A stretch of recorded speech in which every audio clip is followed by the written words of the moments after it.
Did you know these things could be rebuilt? I didn't. It was like a $25 experiment. So come follow along with me and let's finish this thing.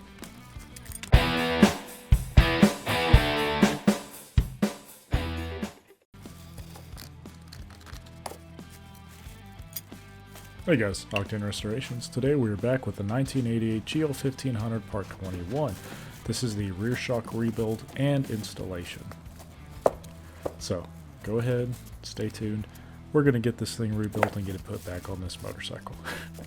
I promise, by the end of the century we are going to have a running 1988 GL1500. I do have a full tutorial from the removal to the rebuild to the installation for this rear air shock on my profile. So if you want a more in-depth look, go ahead and check that out. Right here I plan on keeping it the down and dirty restoration series style videos. So right here we're cleaning all of that dirty water off. Remember, we put water in there to pump it up to actually press the seal out. So now we're just wiping up some of that excess off.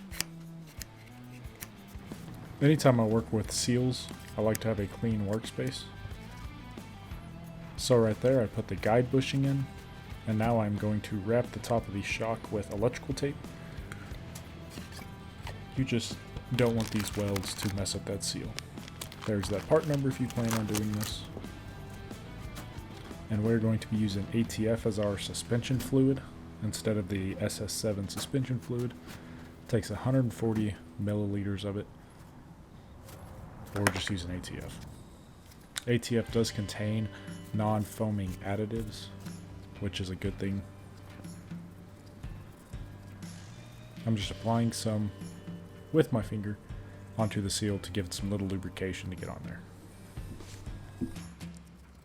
You want to install the metal part of the seal to the outside, as you saw right there. And then next we're going to follow that up with our backup ring. You also have a stop ring that goes on after all of this, and that's your backup ring right there. And the backup ring is actually what we're going to be using to press the seal into the shock, since we don't have Honda specific seal press. So stay tuned.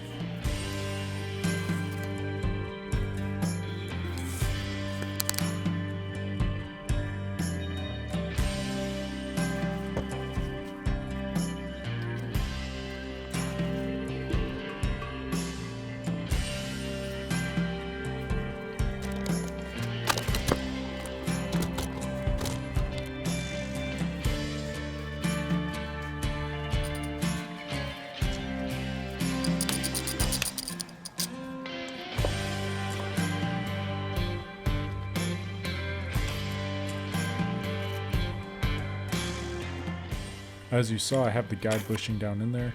If you wanted to, you could do all this before installing the guide bushing, and it would save you some of this time. This is just the order I did it. Now I'm just burping it. But you could have installed the guide bushing after you add the fluid. And again, 140 milliliters of suspension fluid, or in this case I'm using ATF.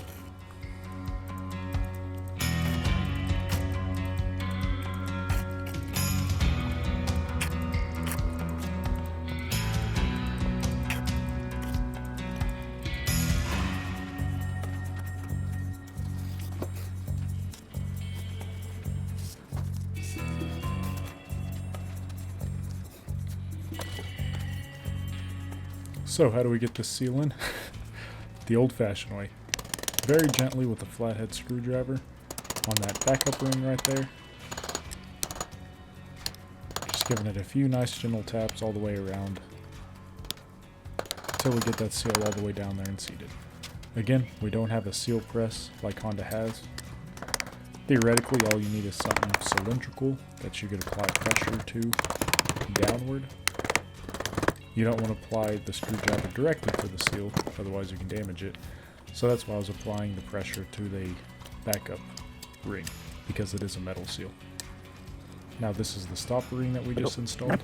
It was the one that was a pain in the butt to get out. but it has that groove that it sits in.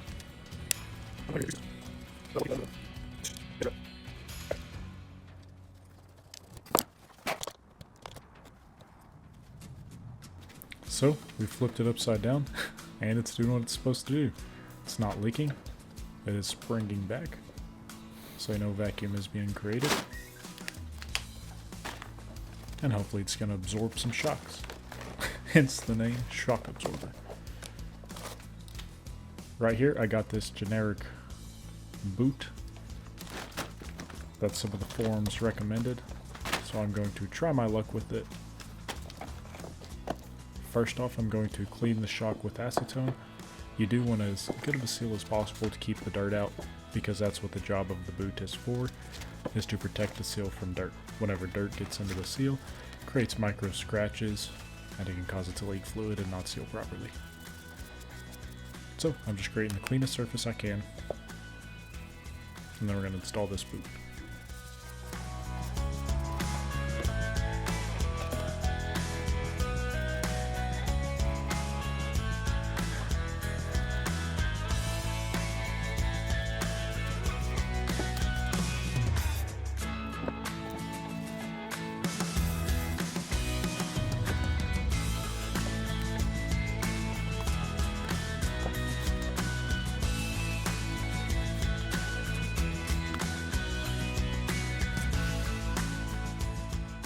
Now I'm not going to lie, this part was actually pretty difficult to get it all the way up on there. This boot is really tight, which you know again is what you want. And it came with these zip ties to zip tie it down. So that's just what I'm going to do, and we're going to see how it works.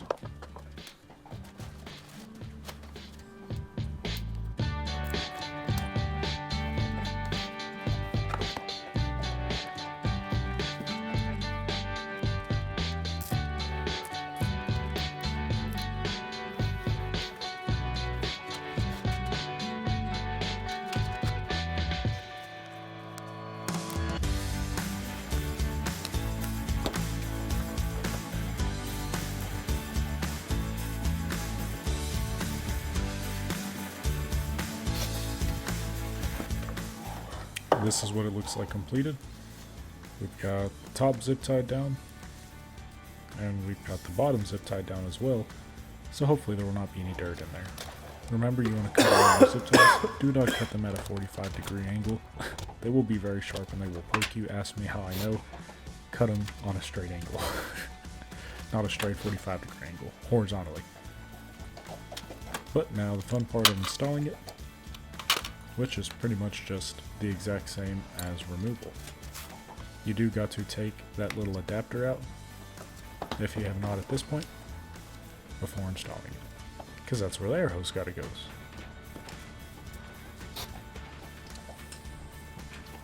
I will show you a trick though to get these on.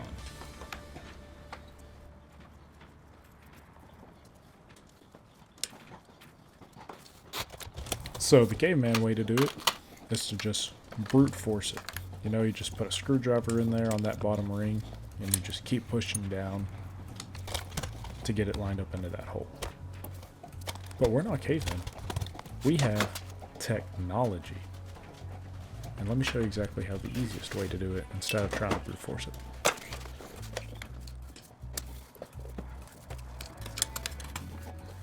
Here I was fighting with the screwdrivers till I had a thought. This is an air shock. How do you extend this shock? With air pressure. So I got my air compressor aired up, got it to about 50 psi, 75 psi, got me a rubber tip nozzle gun, and as you can see, the suspension moves. So what I did is I applied pressure to the air to actually shoot that air shock down and get it lined up to the hole perfectly. I did not see this on any of the forums. This was a method I came up with, and I'm pretty proud of it.